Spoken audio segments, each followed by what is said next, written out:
প্রিয় দর্শক, সবাইকে স্বাগত জানাচ্ছি ইনসেপ্টা স্বাস্থ্য সমাচার অনুষ্ঠানে। এই অনুষ্ঠানটি আয়োজন করেছে the chest and heart association of Bangladesh. আপনারা জানেন, আমরা এই অনুষ্ঠানে সাধারণত রোগ এবং রোগের চিকিৎসা সম্পর্কে আলোচনা করে থাকি। দেশবরেণ্য একজন বিশেষজ্ঞ চিকিৎসক আমাদের সাথে থাকেন। আজও আছেন আমাদের সাথে অধ্যাপক মোহাম্মদ শফিকুল ইসলাম স্যার, যিনি মিডফোর্ড হাসপাতালের বিভাগীয় প্রধান হিসেবে কর্মরত আছেন শিশু বিভাগে। আজকে আমাদের বিষয় শিশুর শ্বাসকষ্ট। স্যার, আপনাকে আমাদের অনুষ্ঠানে স্বাগত জানাচ্ছি। ধন্যবাদ। প্রথমে জানতে চাচ্ছি, শিশুদের শ্বাসকষ্টের প্রধান কারণসমূহ কী কী? আমাদের শিশুদের শ্বাসকষ্টের প্রধান কারণ আমরা সাধারণত বয়স অনুযায়ী চিন্তা করে থাকি। 3 মাস বয়স থেকে 2 বছর পর্যন্ত বাচ্চাদের সাধারণত একটা রোগ হয়, সেটা অনেকে অ্যাজমা বা হাঁপানি বলে ভুল করেন। সেটাকে বলি আমরা অ্যাকিউট ব্রঙ্কিওলাইটিস।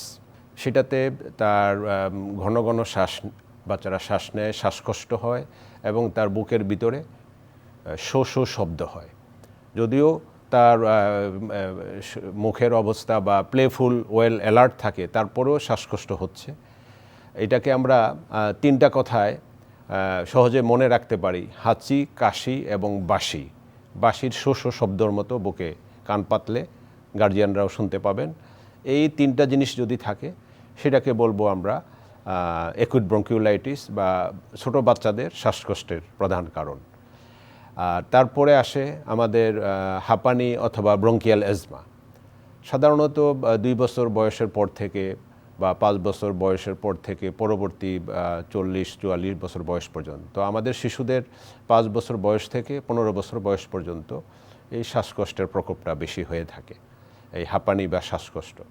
সেটার সাধারণত দেখা যায় যে একটা ফ্যামিলি হিস্ট্রি থাকে, তার বাবা মা ভাই বোনের শ্বাসকষ্ট থাকতে পারে, অথবা হিস্ট্রি না থাকলেও তার অ্যালার্জির কারণে, অ্যাটোপি বা অ্যালার্জির কারণেও শ্বাসকষ্ট হতে পারে।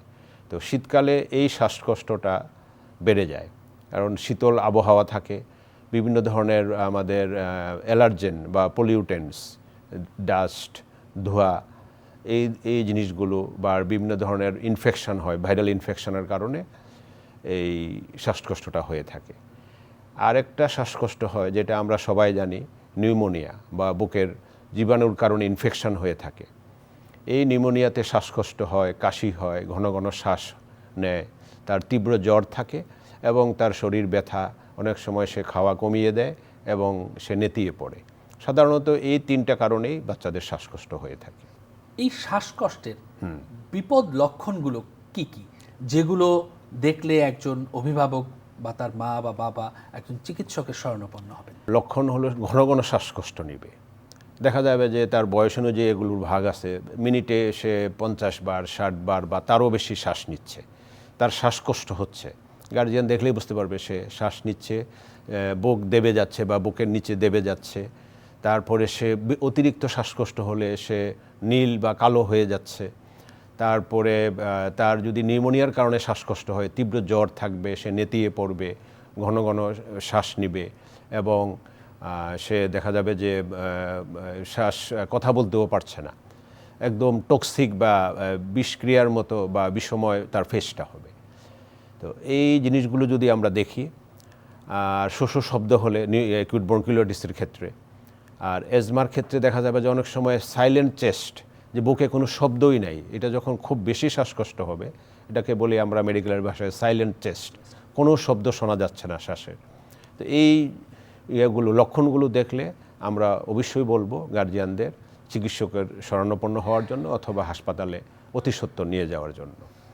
মায়ের গর্ভকালীন জটিলতা জি এবং শিশুর শ্বাসকষ্ট, জি এর সাথে সম্পর্ক কীরকম রয়েছে? প্রেগনেন্সি বা মায়ের গর্ভকালীন, এখানে বিভিন্ন ধরনের হরমোন সিক্রেশন হয়। তো এই হরমোন সিক্রেশন মায়ের বিভিন্ন ধরনের রোগ বালাই বা প্রেগনেন্সির কারণে দেখা যাচ্ছে যে মায়েরও শ্বাসকষ্ট বেড়ে যাচ্ছে এবং এখানে কিছু আমাদের কেমিক্যাল কিছু রিয়াকশান হয়, এইসব কারণেও এই শ্বাসকষ্ট গর্ভকালীন সময়ে বেড়ে যেতে পারে। বাচ্চা ওজন কম হচ্ছে, তাদের কি দীর্ঘমেয়াদে শ্বাসকষ্টের ঝুঁকি রয়েছে?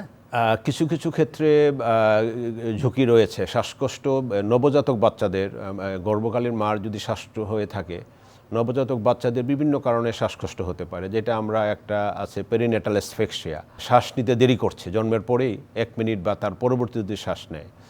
আবার ইনফেকশনের কারণে, মায়ের কোনো ইনফেকশন ছিল, সেটা যদি বাচ্চা গর্ভকালীন অবস্থায় ইনফেকশন নিয়ে জন্মগ্রহণ করে, সেটার কারণে হতে পারে। আর কিছু কিছু কনজেনিটাল বা জন্মর পূর্ব থেকে বা জন্ম থেকেই তার কিছু অ্যাবনর্মালিটি নিয়ে জন্মগ্রহণ করে, সেটার কারণেও শ্বাসকষ্ট হতে পারে।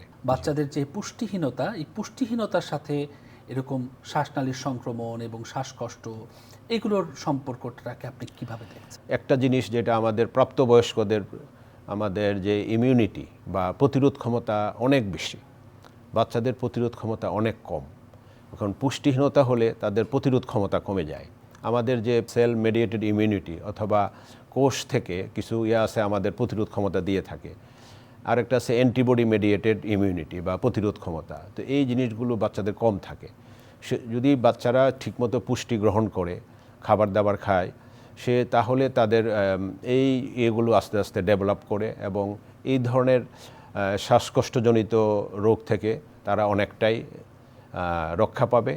এছাড়া অন্যান্য যে জিনিসগুলো আমি বললাম, যে শীতল আবহাওয়া, বায়ু দূষণ, তারপরে এরা যেমন রাস্তাঘাটে অনেক ভিড়ের মধ্যে চলাফেরা না করা, মার্কেটে না যাওয়া, তারপরে ঘরের ভিতরে অনেকক্ষণ অবস্থান করা, এইগুলো যদি প্রতিরোধ করা যায় বা কমানো যায়, তাহলে দেখা যাবে যে এই সঠিক পুষ্টি এবং তার এই নিয়মগুলো মেনে চললে এই শ্বাসকষ্টের রোগ থেকে অনেকটা তারা মুক্তি পাবে। একজন মা কখন বাচ্চার শ্বাসকষ্ট দেখে সিদ্ধান্ত নেবেন যে তাৎক্ষণিক তাকে হাসপাতালে নিতে হবে চিকিৎসার জন্য? এটা হলো যে দেখবে যে সে স্বাভাবিকভাবে যে শ্বাস নিচ্ছিল, হঠাৎ করে যদি দেখে যে শ্বাসটা সে ঘন ঘন নিচ্ছে, যেটা আমি বললাম যে 60 বার বা মিনিটে 60 বার বা ততোধিক যদি তার হয়, শ্বাস নিচ্ছে, তার শ্বাসকষ্ট হচ্ছে, মা বুঝতে পারবে যে স্বাভাবিকভাবে একটা শ্বাস নিচ্ছে সন্তান, অথচ হঠাৎ করে শ্বাস নিতে পারছে না, এরকম ধরনের শব্দ হবে, শোষ শব্দ হবে, অথবা শ্বাস ফেলতে পারছে না।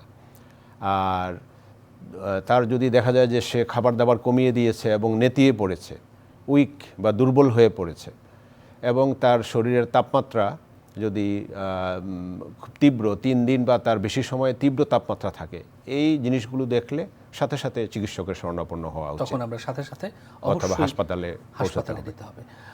শিশুদের শ্বাসকষ্টের সাথে বড়দের শ্বাসকষ্টের কিন্তু বেশ পার্থক্য রয়েছে, বেশ কয়েকটা পার্সপেক্টিভে।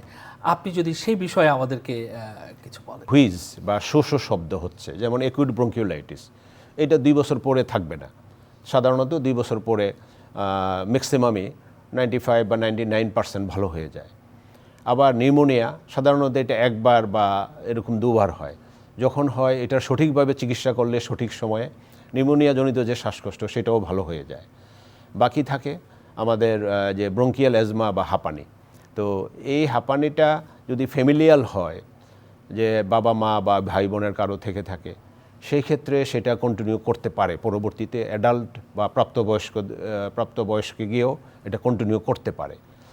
এছাড়া কিছু জিনিস আছে যেটাকে আমাদের মেডিকেলের ভাষায় আমরা বলি রিকারেন্ট হুইজ, এই যে শোষ শব্দ মাঝে মধ্যেই তার হচ্ছে, কিন্তু দেখা যাচ্ছে এ সত্ত্বেও সে খেলাধুলা করছে, সে হাসি মুখে খেলাধুলা করছে, হাসি মুখে কথা বলছে। আবার আরেকটা আছে রিকারেন্ট রিঅ্যাক্টিভ এয়ারওয়ে ডিজিজ। তো ধুলাবালি, ধোঁয়া, আমাদের ঘরের ভিতরে কাঠের চুলার ধোঁয়া, স্মোকিং, আরেকটা বলি আমরা সেকেন্ড হ্যান্ড স্মোকিং, রাস্তাঘাটে অনেকে স্মোক করছে, সেটা থেকেও আমরা প্রভাবিত হয়ে এটা আমাদের নাক মুখ দিয়ে ঢুকে, সেটার কারণেও হতে পারে। আমাদের যে বায়ু দূষণ, এনভায়রনমেন্টাল পলিউশন, এয়ার পলিউশন, এগুলোর কারণে কিছু রিকারেন্ট হুইজ, ঘন ঘন তার শোষ শব্দ হওয়া, অথবা রিঅ্যাক্টিভ এয়ারওয়ে ডিজিজ, এগুলো হওয়ার কারণ হলো বাচ্চাদের শ্বাসনালীগুলো খুব চিকন থাকে, এটাকে বলি আমরা ব্রঙ্কিউলস, খুবই চিকন থাকে, এবং ইনফ্ল্যামেশন হলে সেখানে এইসব ভাইরাস বা এইসব কেমিক্যালের কারণে, ইরিটেন্টের কারণে ইনফ্ল্যামেশন হলে সেই ইয়েগুলো চিকন হয়ে যায়, শ্বাসনালীগুলো চিকন হয়ে তখন তার শ্বাসকষ্ট দেখা দেয়। আবার যখন এগুলো আমরা রিমুভ করে ফেলি বা এগুলো থেকে দূরে থাকি, তখন দেখা যায় যে এগুলো থেকে সে মুক্তি পায়। সাধারণত recurrent wheeze, reactive airway disease. আরেকটা ডিজিজ আছে যেটাকে আমাদের ভাষায় বলি জার্ড, গ্যাস্ট্রোইসোফেজিয়াল রিফ্লাক্স ডিজিজ। তো সেখানে অনেক সময় দেখা যায় যে তার খাবার দাবার খাচ্ছে, এটা আবার খাবার দাবার তার শ্বাসনালীতে চলে যাচ্ছে। তো এটার কারণেও তার কাশি, শ্বাসকষ্ট হতে পারে। তো সেটা কিন্তু বেশি দিন থাকে না। এটা যদি সঠিক সময়ে সঠিক চিকিৎসা দেই, জার্ড ভালো হয়ে যায়, তখন তার শ্বাসকষ্ট এটা কিন্তু প্রাপ্তবয়স্কে আর এটা কন্টিনিউ করবে না। চাইল্ডহুড অ্যাজমা যেটা শৈশবে যেটা শুরু হয়, তো সেই চাইল্ডহুড অ্যাজমার রোগীদেরকে অনেক সময়ই জিজ্ঞেস করতে দেখা যায় যে তারা জানতে চান যে গরুর দুধ তারা পান করবেন কিনা। সেই ক্ষেত্রে আপনার কোনো পরামর্শ আছে কিনা, গরুর দুধ পানে তাদের কোনো নিষেধাজ্ঞা আছে কিনা? বা আমাদের যেটা বলি অ্যাজমার ট্রিগার্স অথবা রিস্ক ফ্যাক্টরস বা কারণের মধ্যে সরাসরি এরকম কোনো কিছু লেখা নাই বা বলা নাই যে গরুর দুধ খেলে, যদি দেখা যায় গরুর দুধ খেলে সাথে সাথে তার শ্বাসকষ্ট বেড়ে যাচ্ছে বা একজিমা বা অ্যালার্জিক ডার্মাটাইটিস, যে এখানে স্কিন র্যাশ দেখা যাচ্ছে, তাহলে সেই ক্ষেত্রে এটা না খাওয়াই ভালো, অথবা অল্প পরিমাণে খেতে পারে। যদি দেখা যায় যে সে 1 কাপ দুধ খেলে তার হচ্ছে, তখন সে আধা কাপ বা 4/1 কাপ খেয়ে দেখতে পারে। যদি না হয় তাহলে he or she can continue. Sir, শিশুদের যে শ্বাসকষ্ট, শিশুদের শ্বাসকষ্টর কারণ নির্ণয়ে আমরা কি পরীক্ষা নিরীক্ষা সাধারণত করে থাকি? আমরা কিছু রুটিন টেস্ট করে থাকি, যেটাকে আমরা বলি সিবিসি, কমপ্লিট ব্লাড কাউন্ট। এখানে তার ইউসিনোফিল কাউন্ট কত পার্সেন্ট বা কি পরিমাণে আছে সেটা দেখি। দ্বিতীয়ত স্পুটাম বা কফ পরীক্ষা করি স্পুটাম ফর এএফবি, টিউবারকুলোসিসের কারণেও হতে পারে শ্বাসকষ্ট বা কাশি। এটা সাধারণত দীর্ঘকালীন কাশি হয়, তার ওয়েট লস হয় এবং তার হিস্ট্রি অফ কন্ট্যাক্ট, টিবির যক্ষার রোগীর সাথে তার কন্ট্যাক্টের একটা হিস্ট্রি থাকতে পারে। আরেকটা করি আমরা হলো sputum for AFB for eosinophilia. এটা তো একটা অ্যালার্জিজনিত রোগ অ্যাজমা, এবং অ্যালার্জির সবচেয়ে হাইয়েস্ট রোগ হলো অ্যাজমা।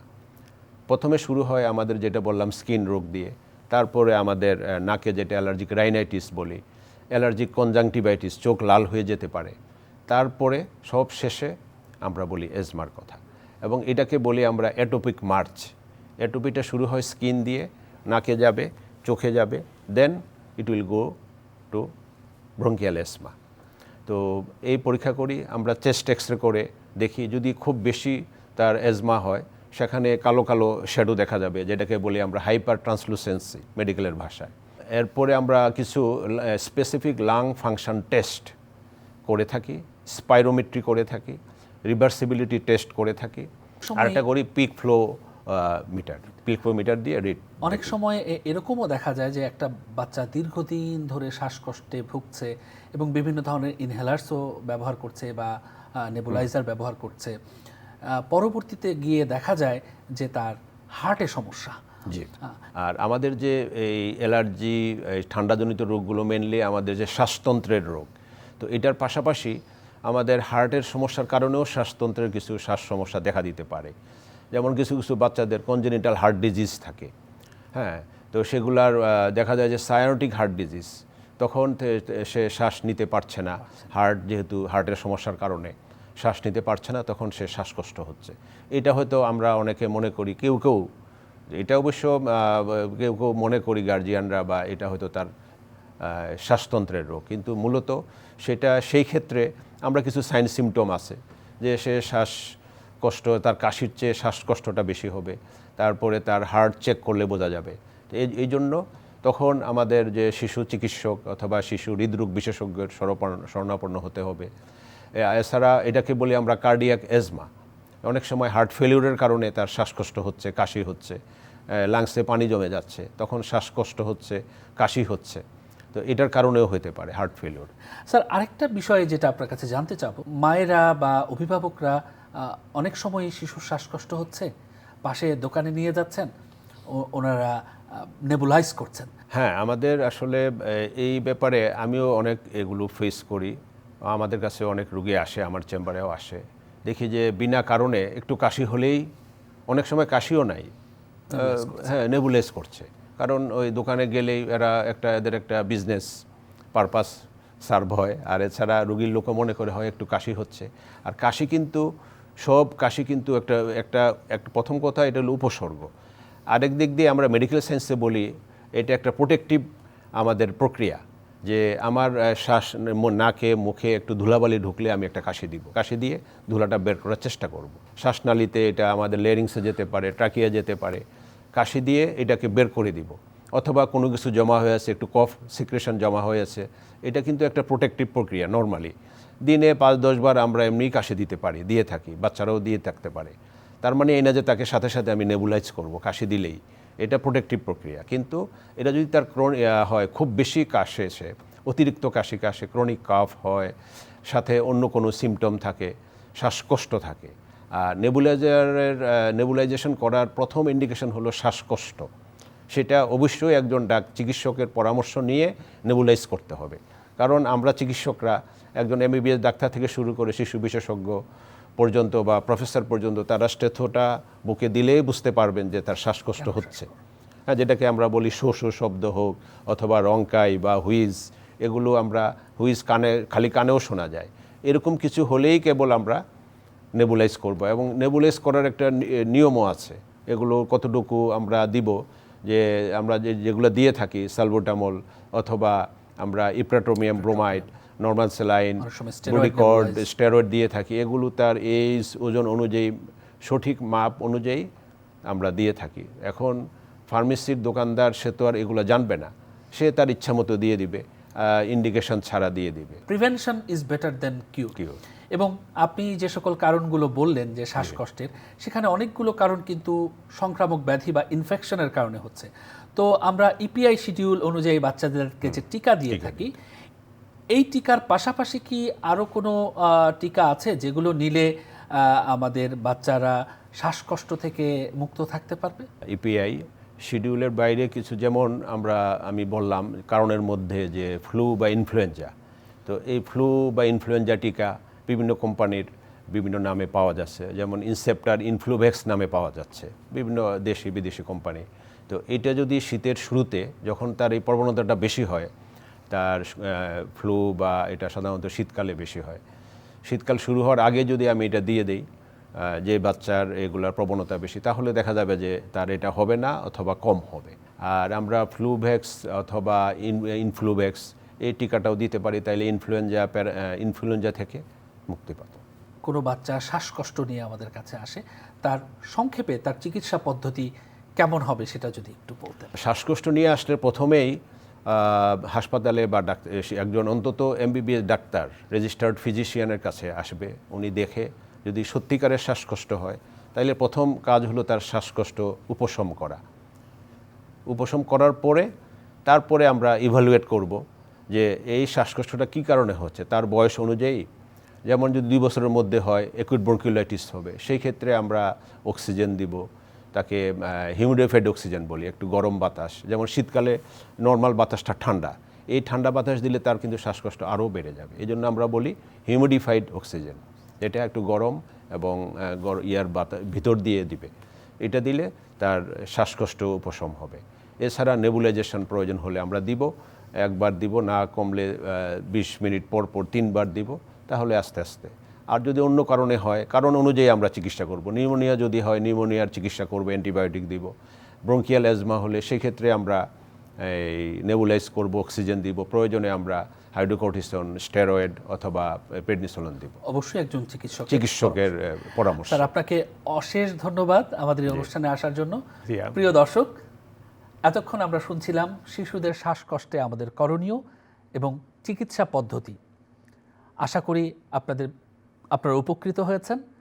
এবং ইনসেপ্টা স্বাস্থ্য সমাচার অনুষ্ঠানে আজকের এই পর্ব থেকে আমি বিদায় নিচ্ছি। অনুষ্ঠানটি আয়োজন করেছে দি chest and heart association of Bangladesh. আগামী পর্ব দেখার জন্য পুনরায় আমন্ত্রণ জানিয়ে আজকের মতো বিদায় নিচ্ছি।